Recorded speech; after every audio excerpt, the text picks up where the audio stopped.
Welcome to another episode of Inside Job. My name is Ron, and I'm your host. This is going to be show number 32. Pretty good, huh? And I don't know, we'll either do one or two today. We'll see what happens. So the name of the show, An Inside Job, as I already said, but it's War on Addiction. And we are at war with this thing, and we are losing the war.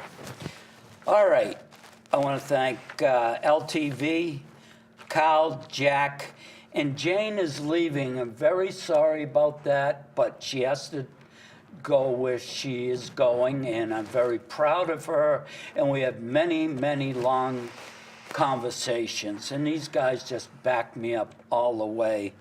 Thanks, Alan, Ron. oh, thanks, Love you. Jane. Love you too. Bradley, and we have a new guy that's taking your place. Can you give me the name again? It's Keith. Keith. Yeah. And so I say this every week, but Dr.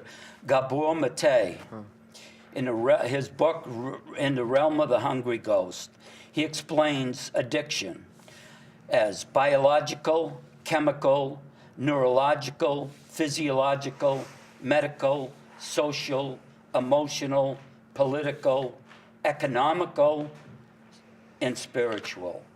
And again, I always say that is not going to be fixed in a 3 to 7 day detox. Impossible. So I want to introduce Kate, and I'm going to let you, Kate, explain exactly what you're doing now before we go into a bit of your story. Okay, great. Thanks for having me, Ron. I appreciate it. Thank you. So I'm a recovery coach, which is a thing now. Yeah. Certified Yeah. position. I work on a grant that District Attorney Joe Early got on opioid overdose follow-up. So I'm on call with the Fitchburg Police 24/7. There are two of us, and we're in our second year, just wrapping up the second year. Police in Fitchburg give us a call when someone has had a non-fatal overdose as they're transporting them to Leominster Hospital. So we go to the hospital to meet the individual and try to engage them in what I call their life, to begin a new life in recovery. So that's what I do, and through that program, I have met over 200 individuals, lost a number of them, but I have to tell you, Ron, a large number are in recovery. We do an incredible job at pulling in their family, which has been, for us, what's made the biggest difference. I always say, if we became deaf, would our family learn sign language? They would. So I teach recovery language to families, and when they learn about the disease and they learn about the nuances that we as people in recovery, especially when we're active, do and say, they're able to better respond and get out of panic. So the families have been a big part of the work I've done in the last couple of years. So once a week in Fitchburg, we run a family support group. It's Wednesday nights from 6 to 8 at 6 to 8. At Community Health Connections. Which is where? It's up on the hill behind Burbank. Okay. In Fitchburg, Nichols Road. So it's up on the second floor in the conference room. And it's All right. open to any family or loved one who has someone struggling. To include themselves. To come in. Yeah. It's similar to Al-Anon, right? Al-Anon is for people of loved ones. Learn to Cope, you know about, is Right. for people who have loved ones struggling. This group is called Recovery Conversations. And I describe it as in between Al-Anon and Learn to Cope, meaning when you go to Al-Anon, there's a structure to the program. You don't ask questions. And when you're in crisis, that's hard for people. They want to ask their questions. So Al-Anon is a program. It's outstanding. It's a solution Right. for families. And Learn to Cope is outstanding as well. It's a lot of resources and names of houses and to-dos and not to-dos and how to Section 35 a loved one. It's a very active program. Enabling, they talk a lot about that.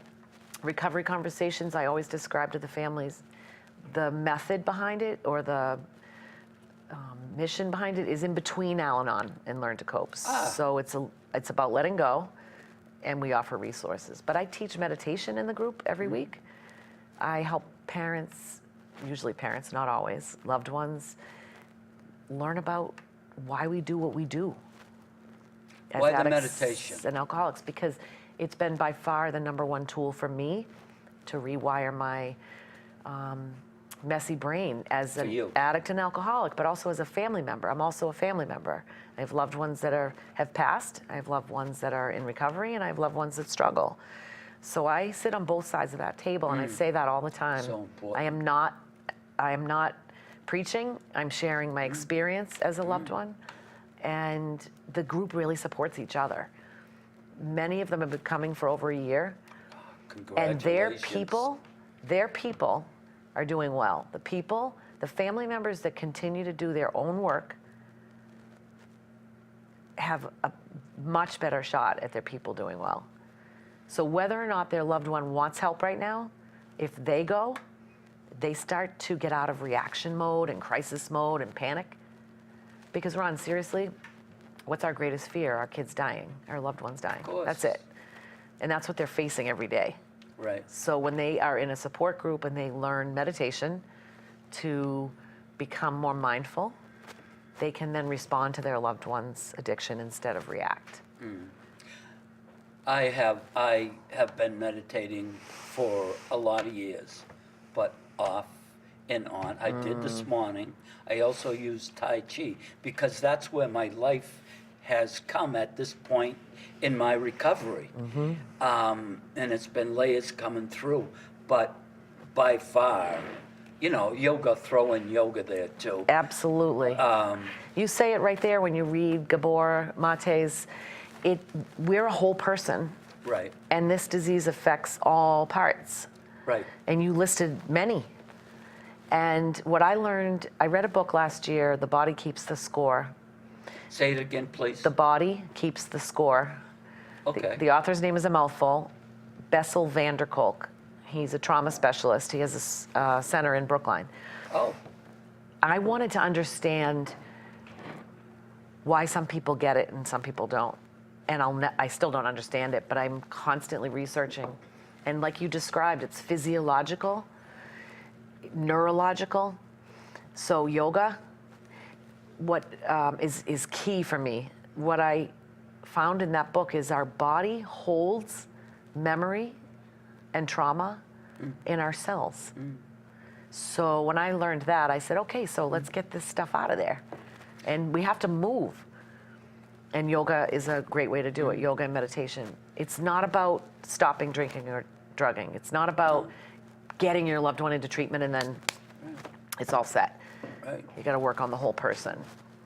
So, if you would, give me an instance of a family coming for a year, what the relationship is, and why they're coming after a year. And you know that it didn't work, and I'm okay with that, but we tried Alone No More, but it fizzled out. I don't know why, blame myself or what. But you are, and I believe you were at one of them, right? I was at many of them. And I'll tell you, Ron, my take on that is it didn't fizzle out. It was what it was for the time it was. Yeah. I know you had visions for it to be more, but I wasn't at the first one, but it was huge, right? You had the mayor right? Natalie Higgins. Right. And what I think is there's so many groups. I knew a lot of people that went to yours regularly, and I think that it did what it did. It got a lot of attention, it got people talking, and there's Learn to Cope, and there's the group I run on Wednesdays. That's my take on it. I guess I try to look at it as what did it do versus what it didn't do. Thanks. Yeah, and I think And there was a group of us also. And look I know those people are individually doing great things. Yeah. Right? So So you asked for, I have so many case studies, so many examples, and here's one that's coming to mind. The families, in our program, we have a 12-step responsibility, helping others. For families, it's the same thing. So I'm thinking of families that have been coming for a year. Every week, someone new comes because they hear about the group. And they're not in the same place that this person's been coming for a year, right? They're Okay. in crisis mode. Yeah. They're freaking out. Yeah. So recently, I heard one of the dads who's been coming for a year say to the people new, so we found that it was better to not let our daughter come home. Eventually, as hard as that was. Yeah. And that's when she decided to get help. And so it's like they're teaching other people. And then I heard him say recently, you got to make sure you take really deep breaths. And don't take a breath from up here, take a breath from your belly. Because that's when you're centering. You don't want to be in fight or flight. But I'm looking over at this parent thinking, look at him. He's taking what he's learned here and he's teaching others. Right, And right. he said to one family member, when I first came here, I felt better when I left for about 15 minutes. Now when I come here every week, I feel better for a lot longer when I leave here. It's kind of like my recovery program. I got to keep going Me too. because we're complicated beings. Family members are no different. It's a family disease. I think we've been treating people in isolation for so long. You talked about the system being broken. Yeah. You pull a person out of a family and you put them over here to go get well, you put them right back in the sick system. Family members may not want to hear course. that it's a sick system, but it course. is. Of course. And so the other example is someone in the ER overdosed. Yeah. I went in to meet her. Now, I had known her. I'd been working with her for a year. She had a How old? She's passed away, this Oh, particular I'm girl. sorry. It's okay. She was 33. Okay. She had a year clean. And when she relapsed, I went back in to see her. And when I was in there, this is an example of what this grant has done. While I was in there talking to her, my phone rang and it was her aunt. Now, I had a relationship with the family. And she said, how did they know? And I said, I didn't call her. So she said, don't pick it up. So we left it go to voicemail. She was really processing, very emotional, obviously, a lot of shame. Hold on, I'm just a little mixed up. Oh, Maybe sorry. She had picked a up year. who? So she had a year clean. The girl had a year. And she relapsed. And she And relapsed. overdosed. So I was on call Okay. to go in. So I went in. But I have had a relationship with her family. So her aunt's Right. number was plugged into my phone. Her aunt happened to call Okay. while I was sitting in there. All right. And you're wondering, why did the aunt call? She was too. Well, the police had gone by her house to say, we're concerned for her. Wow. So that's one thing that's happening that never used to happen. So we called the aunt back, and the girl talked to her aunt, and the policeman said to her aunt when he went to the house, I'm concerned about her. She didn't look like she belonged where she was. She was in a pretty unsafe area, Okay. and he said it just didn't look like she should be there. So her response, which I thought was such a gift, because you know how bad you feel about yourself when you're in that state? Like worse than anyone could even describe. I said to her, her aunt said on the phone, the police came by, they were worried about where you were. And this girl said, when we hung up the phone, she said, wait, what did the policeman say about me? And I said, he said you didn't look like you belonged where you were. And then an hour later, she said, tell me again what the policeman said about me. So here's what I took from that. The policeman was saying, she seems like she's got more going on and she's worth more than this. She wanted me to keep repeating that to her, Ron, because she didn't believe that. And so it's an example of the community working together. The police, the family member, the hospital, the individual, and the recovery coach. Now, unfortunately, we did lose her. But that family, that community involvement is what's really saving lives right now. Now, when the family came in, but not the daughter, This for the, in the group. So Yeah, the your group is group. not the individual in recovery. Oh, it isn't? No. Okay. I do have people come speak once or Okay. twice a month. All right. To share their experience. So I speak obviously in my meetings, right, as a person in recovery, But it's very different to speak to family members. So I might invite someone in who has a year clean, and I say, come in and talk to these family members. And when the person in recovery looks to me, they often say, what can I say or not say? Because they don't want to upset the families, because our stories are pretty raw. I say, you can't say anything that would harm these people. They've been through it all. These are family members who've been struggling, some for years. So it's always a little, I'd love you to come share Sure. with these people. You got it. It's always a little, it's very different to speak to normal family members, we call them, because they're not your peers. They're not in recovery themselves. Right. And I watch the family members lean forward when the person's speaking. They're dying to hear. Say their person's struggling. they Somewhat wanna like hear. AA, Yeah, right? they want I mean, to. It's just like AA, Ron. And here's what explain what, I but tell how it is. yeah, but a lot of people wouldn't understand. So What- AA is a community of people Yeah, that love and support each other on their journey. right. Okay, so that's the same community of people that have a similar problem, that love and support each other on their journey. Here's the other thing I say to family members. They're in recovery too. What are they in recovery from? They're addicted to their loved one's addiction. We are. We're addicted to trying to keep our loved ones Of alive. course, Well, that can take a toll on you. of course. So- Family disease. So, yeah, and what did I hear recently? The opposite of addiction is connection. Huh. Very good. So what do we get from the halls? We get connection, we get people. And, Support. And what do they say? Stay on the inside of the circle. Right. So What do you these- mean by that? Oh, Just so I the s- people Yep, would I know. understand. So I could go into a meeting and I could hang along the periphery and not talk to anyone, not get names, not meet anyone, keep my mouth shut. I'm on the outside. I'm going to get picked off faster. If I go into the herd in the middle and I'm making coffee and I'm getting phone numbers and I'm connecting and I'm talking to people, then when I'm struggling, they're going to surround me. Right? Or just to be able to call Call. somebody. Yep. Or if you have a sponsor or whatever. And I was talking about last week, the amount of wisdom. You know, there's a lot, it's a big organization, and there's that part, but then the wisdom, and the people have gone through it and are going through it. It's truly incredible when I first came into the halls. And by the way, if I keep doing what I'm doing, on April 14th, I'll be celebrating 5 years. So grateful. Beautiful. We want to talk a little about that. Yeah, mine's coming up May 6th. Nice. I'm happy. When I first came in, I remember thinking, who's in charge? And people laughed. And so, yeah, when you think about it's a pretty incredible organization that it stands that anywhere in the world we can walk into a community, go online, and find our peers. Right.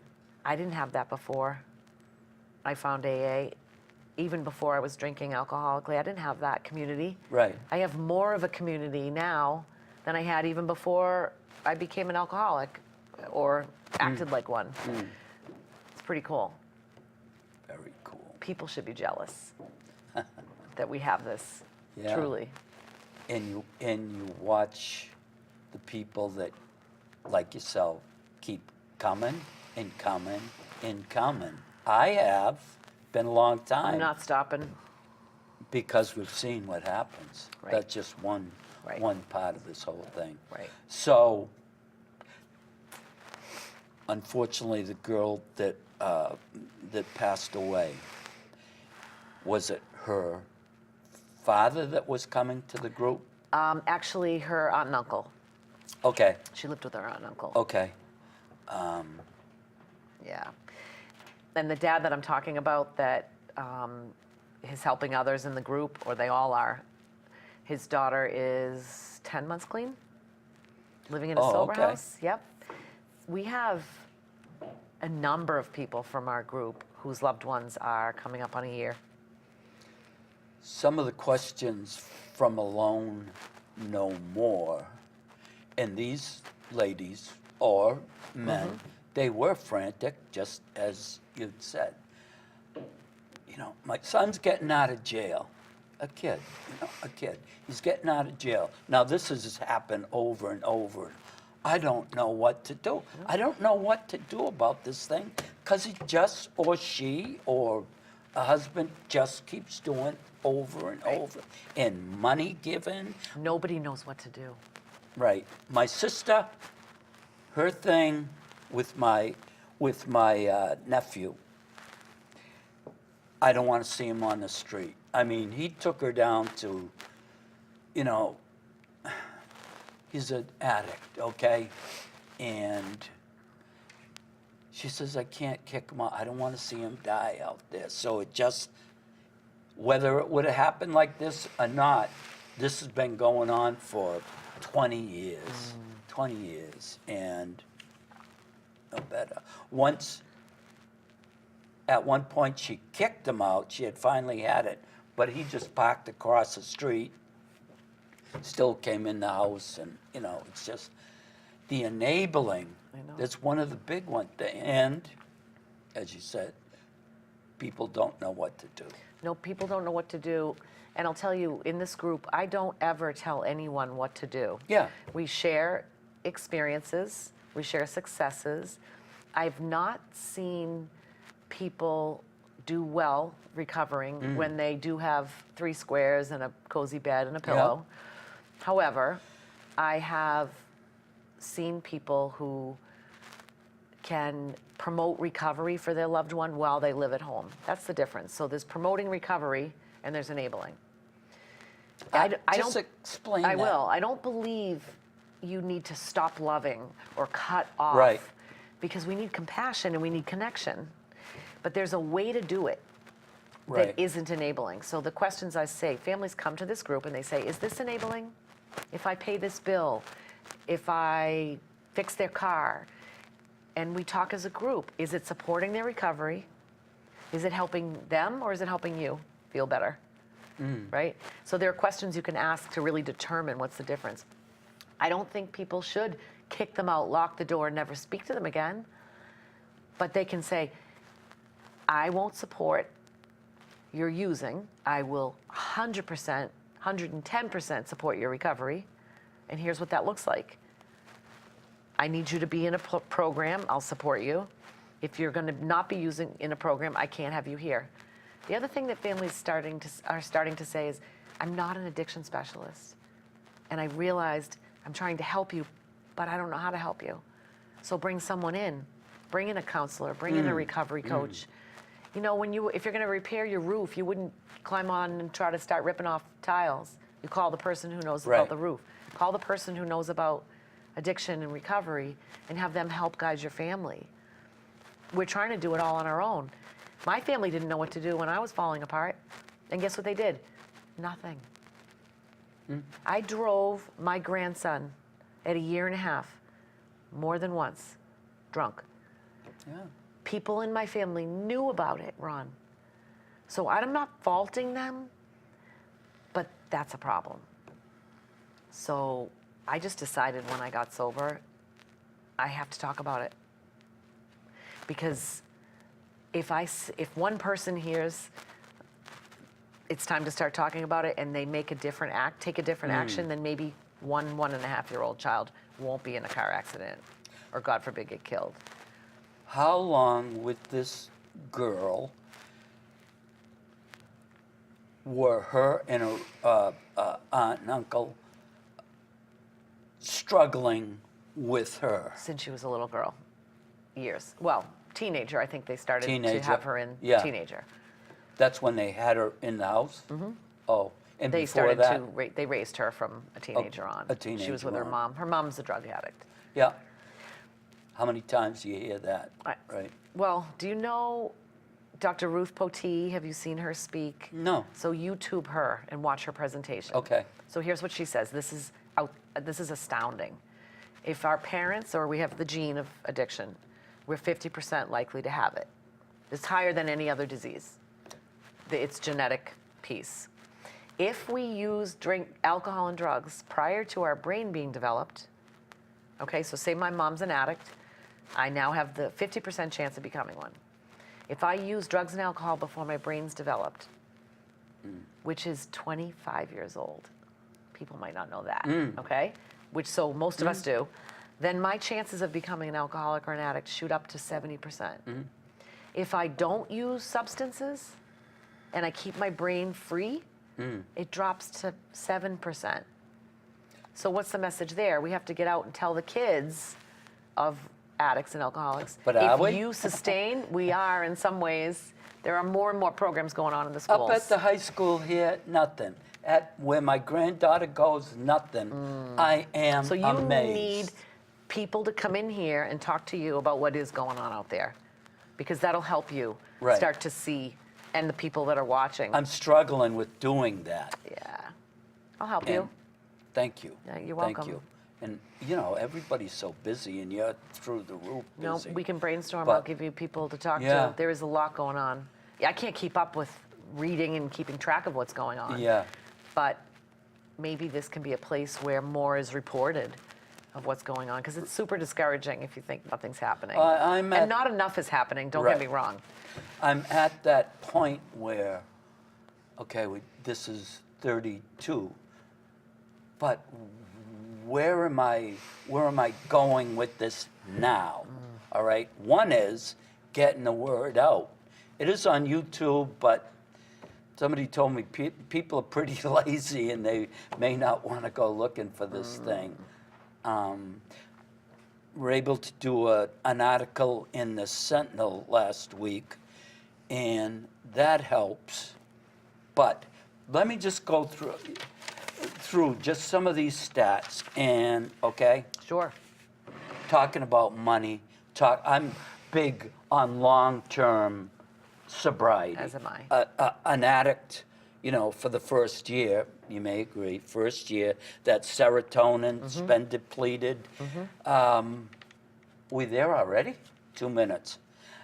So we have to do another one, right? So let's leave it there, and I'll begin with just some of these quick figures. Sure. Thank you. That wraps up another one with Kate, and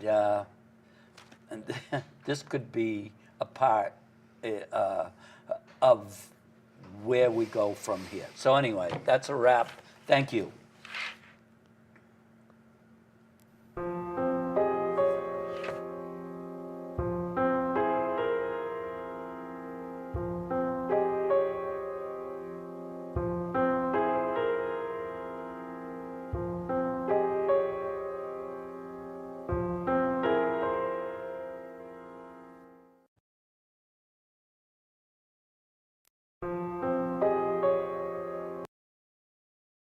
This program is brought to you by Amico Flooring of Fitchburg, Mass.